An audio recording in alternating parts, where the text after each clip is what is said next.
అందరికీ నమస్కారం. మన చేతిలో మన అదృష్టం. ఈ కార్యక్రమంలో చాలా విషయాలు తెలుసుకున్నాం. ఇంతకుముందు ఎన్నో వీడియోలు చేశాను. అందులో చాలా చాలా చాలా గే మన చేతిలో రాతలను బట్టి చాలా విషయాలు ఉంటాయి. చాలామందికి ఆ గీతలు చేతిలో ఏ విధంగా ఉన్నాయో అవన్నీ తెలుసుకోగలరు. ధనరేఖ గురించి తెలుసుకుందాం. ఇంతకుముందు కూడా ధనరేఖ గురించి చెప్పాను, కానీ ఇంకా చాలామంది ధనరేఖ గురించి అడుగుతున్నారు కాబట్టి ధనరేఖ గురించి మరొకసారి చేస్తాను. పాపం ఒక అతను సబ్స్క్రైబర్స్ ఒక అతని పేరు శ్రీనివాసరెడ్డి గారు. పాపం చాలా బాధపడి అతను ఏదో ఆర్థిక పరిస్థితుల్లో ఉన్నాను, ఇబ్బందుల్లో ఉన్నాను, నన్ను ఏదో విధంగా కనికరించడానేసి అంటాను. కానీ నేనేం చేయగలను? చేతిలో ఉన్ని రేఖలు ఏ విధంగా ఉంటాయో ఆ విధంగా ఉన్నది. అతని జాతకంకి ఎలాగుంటుంది, బాగుందా లేదా అని చెప్పగలను, కానీ చేతిలో రేఖలు నేను మార్చలేను కదా. ఆ జాతకుడే మార్చుకోవాలి. అతను మంచి పనులు చేసుకుని ఏవో హోమాలు, యజ్ఞాలు ఇలాంటివి చేసుకుని అభిషేకాలు చేసుకుంటే కొంతనే మారుతాయి. కొంత ఆ భగవంతుడికైనా కొంత కనికరం ఉంటుంది. కానీ నేను చచ్చిపోతాను, నాకేం లేదు, ఇన్ని లారీలు ఉండేవి, ఇన్ని పోనాయి, ఇప్పుడు ఏమీ లేదు అనేసి అంటారు పాపం. కానీ చేతిలో రేఖలు లేనప్పుడు మనం ఎవరూ ఏం చేయలేము. అది ధనరేఖ గురించి తెలుసుకుందాం. ఇక్కడి నుంచి బయలుదేరుతుంది.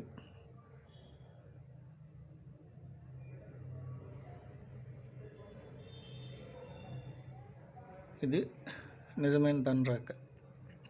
ఈ విధంగా ఉంటుంది. ఈ విధంగా ఉన్నట్టుగా ఉంటే అతను ఎప్పుడు ఒక యాక్చువల్గా బాల్యం విడిచిపెట్టేయండి. యుక్త వయసు వచ్చినప్పటి నుంచి 20-25 సంవత్సరాల నుంచి మట్టుగా అతను స్వతంత్రంగా సంపాదించుకోగలరు. ఏ విధంగా అనేది తర్వాత తెలుస్తుంది. ఏ విధంగా సంపాదించుకోగలరు? ఉద్యోగం రీత్యా, వ్యాపార రీత్యా, లేకపోతే ఇంకొక విధంగా బిజినెస్ ఏదో ఒక విధంగా అది సంపాదించుకోవడానికి అతనికి స్వతంత్రంగా ఎవరి మీద పడకుండా సంపాదించుకుంటారు. ఈ విధంగా ఉంటాయి. ఒక ధనరేఖ రకరకాలుగా ఉంటుందండి.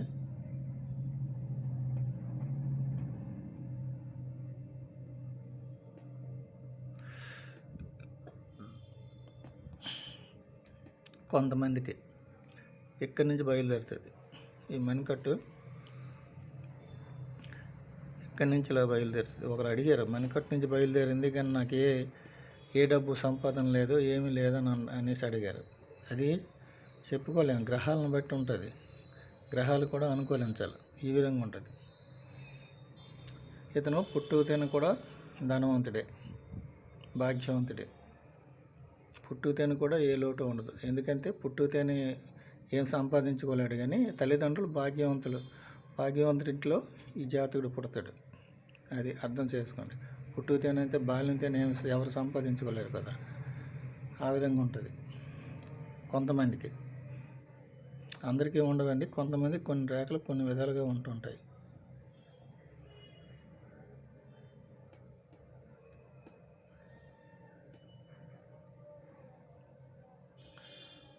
కొంతమందికి ఇక్కడి నుంచే బయలుదేరుతుంది.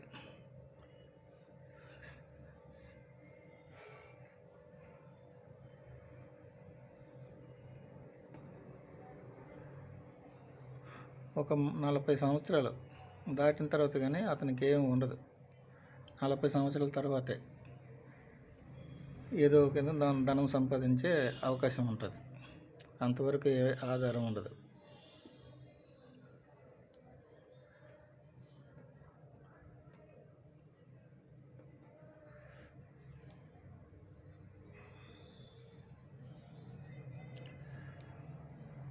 కొంతమందికి ధనరేఖ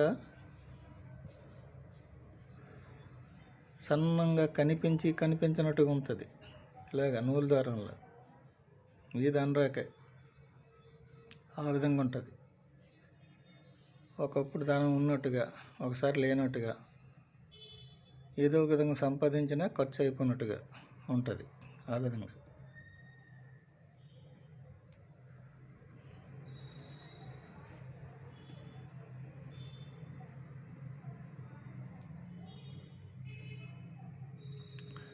కొంతమందికి ధనరేఖ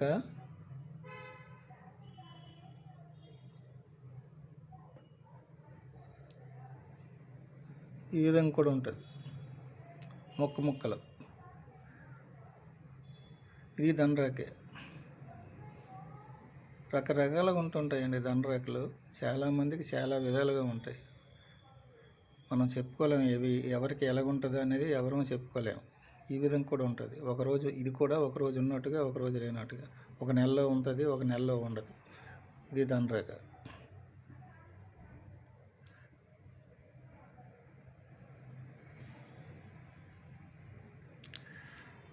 అయితే ధనరేఖ కొంతమందికి ధనరేఖ ఉన్నది కానీ నాకు ఏ సంపాదన లేదన్నట్టుగా కొంతమంది అంటుంటారు. ధనరేఖ అయితే ఉంది, కానీ ఈ ధనరేఖ మీద చెడు గుర్తులు ఉంటాయి. ఏవో ఒక గుర్తులు, ఇక్కడ ఒక ఇంటు, ఇక్కడ ఒక అడ్డు రేఖ, ఎక్కడో దగ్గర ఏదో భాగం దగ్గర ఎక్కడైనా ఉన్నాం. ఇలాగ మటుకు ధన సంపాదన ఉండదు. ధనరేఖ అయితే ఉంటుంది కానీ ఒక్క రూపాయి కూడా మిగలదు. ఆ విధంగా ఉంటుంది ధన సంపద. రేఖ ఉంది కానీ ధనం లేదంటే ఎలాగుంటుంది? ఏదో ఒక అడ్డు రేఖలు ఉంటుంటాయి, ఏదో ఒక కారణాల వలన. ఈ విధంగా కూడా ఉంటుంది.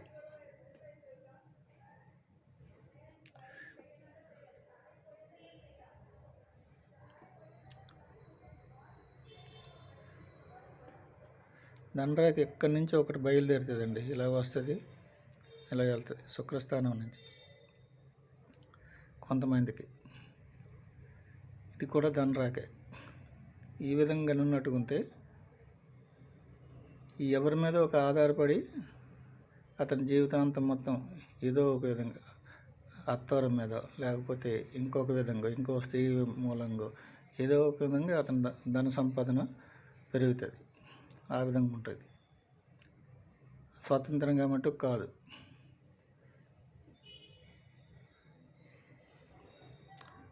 ఈ విధంగా ఉన్న రేఖ.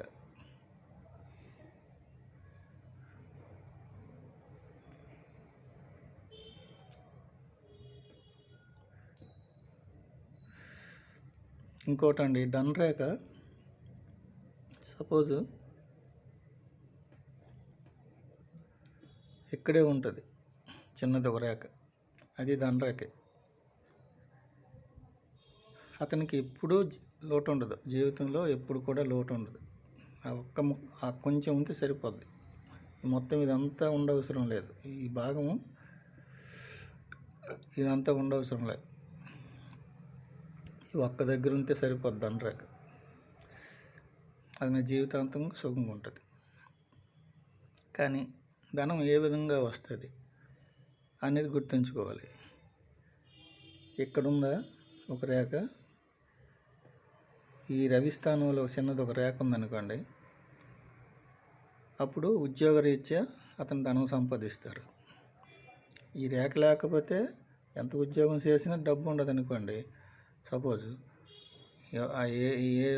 ఏ నెల వచ్చేసరికి ఆ నెలకి కంప్లీట్గా ఖర్చు అయిపోద్ది, ఏమి ఉండదు.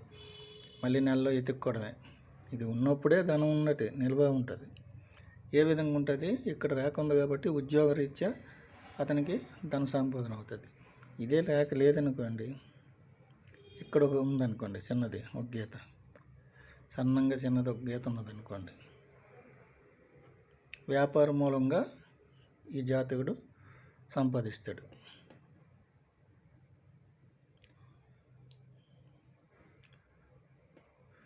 ఉద్యోగం చేసి కాదు, ఉద్యోగం చేసినా రాదు. వ్యాపారం ఇక్కడ ఈ గీత ఉంది, ఇక్కడ ఉద్యోగం రాదు.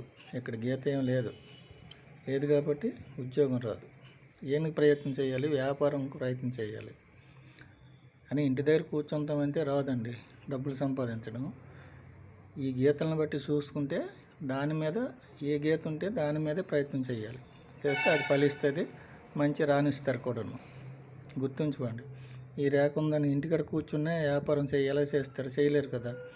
ఈ రేఖ ఉన్నప్పుడు ప్రయత్నం చేస్తే వ్యాపారం ఏదో బిజినెస్ చేసుకుంటే అందులో రాణిస్తారు, డబ్బు సంపాదిస్తారు. ఈ రేఖ ఉంది కాబట్టి డబ్బు సంపాదిస్తారు. అదే ఈ రేఖ కూడా లేదనుకోండి, ఇక్కడ ఒక రేఖ ఉందనుకోండి, చిన్న గీత, ఏదో ఒక మంచి పలుకుబడి ఉంటుంది, ఏదో గౌరవమైన అటువంటి ఉద్యోగం కానీ ఒక పెద్ద ఏదేది రాజకీయం కానీ ఏదో ఒక విధంగా డబ్బు సంపాదిస్తారు.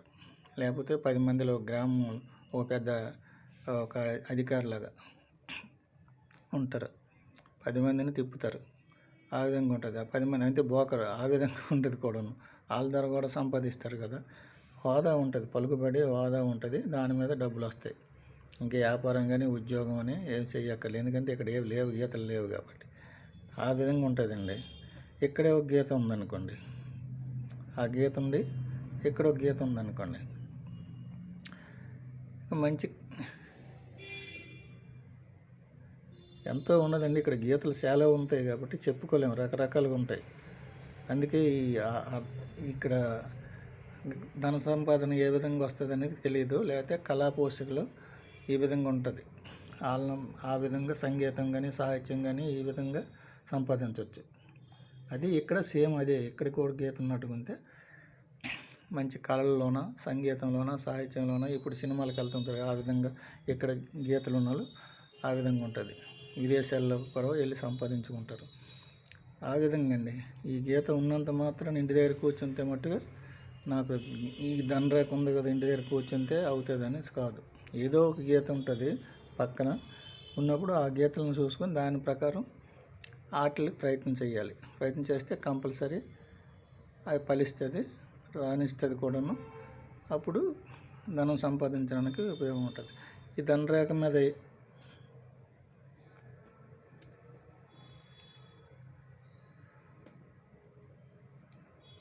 ఇక్కడి నుంచి బయలుదేరిన ఈ రేఖ మీద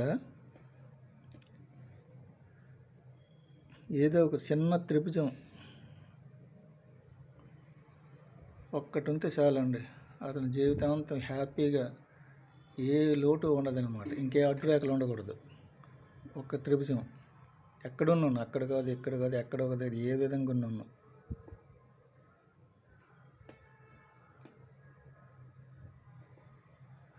ఏ విధంగా ఉన్నా ఒక త్రిభుజం ఉంటే ఒకటే ఉంటుంది, 2 ఉండవు ఎవరికి ఉన్నా. కానీ ఒక్క త్రిభుజం కానీ దండరేఖ మీద ఉన్నట్టుకుంటే అతనికి ఇంకా డబ్బుకి లోటు ఉండదు. ఇంకా వాళ్ళ ఇంట్లో కోట్లే ఉంటాయి, గుర్తుంచుకోండి. పెద్ద బిల్డింగ్లు కూడా కట్టవచ్చు, బిల్డర్ కూడా అవ్వచ్చు. ఆ విధంగా ఉంటుందండి. అది దండరేఖ యొక్క ఫలితాలు. ఈ దండరేఖ ఉన్నది కదా, నాకు డబ్బు సంపాదించలేదంటే ఇక్కడ ఏవో ఆటంకాలు ఉంటాయి, అది ఒట్టి గుర్తుంచుకోండి. నేను చెప్పారు ఏటి లేదు అని అనుకోకండి. దండరేఖ దానికి కూడా ఇంకొకటి చెప్తాను. దండరేఖ ఉన్నే గురువు, ఇది గురుస్థానం, అది గురువు కూడా అనుకూలించాలి. వాటి గురించి చెప్పాను. ఎత్తు పల్లాలు అవి లేకుంటే, పల్లం లేకుంటే ఉండాలన్నమాట. ఆ గ్రహాలు అనుకూలంగా ఉండాలి. ఇది శుక్రుడు కూడాను. సో ఇవన్నీ అనుకూలించినప్పుడే దండరేఖ కరెక్ట్గా ఉంటుంది. అట్లా త్రిభుజాలు కూడా ఉంటాయి. ఇవి అనుకూలించకపోతే దండరేఖ ఉన్న ఫలితం ఉండదు, అది కూడా అడ్డదిడ్డంగా ఉంటుంది. దానివల్ల అంత ఏమీ ఉపయోగం ఉండదు. ఇదొకటి ఉదుస్తాను. ఈ 3 గ్రహాలు కూడా అనుకూలించాలి. ఆ జాతకానికి ఇంకా తిరిగి ఉండదు. అదండి దండరేఖ గురించి. ఇంకో దానిలో ఇంకో విషయం చెప్పుకున్నాం, లెంత్ పెరిగిపోతుంది. అందరికీ నమస్కారం, ఉంటాను. దయచేసి చూడండి, అన్నీ చూస్తే నా ఛానల్లో మన చేతిలో మన అదృష్టము చాలా ఉన్నాయి. చూస్తే ఏదో మీ చేతిలో రేఖలను బట్టి తెలుస్తుంది అన్నమాట. ఈ రేఖ ఉంది, ఈ విధంగా ఉంటుంది అనేసి తెలుసుకుంటారు. అది గ్రహాలు కూడా అనుకూలించాలా, రేఖలు ఉన్న గ్రహాలు కూడా అనుకూలించాలా, గుర్తుంచుకోండి. అందరికీ నమస్కారం, ఉంటాను.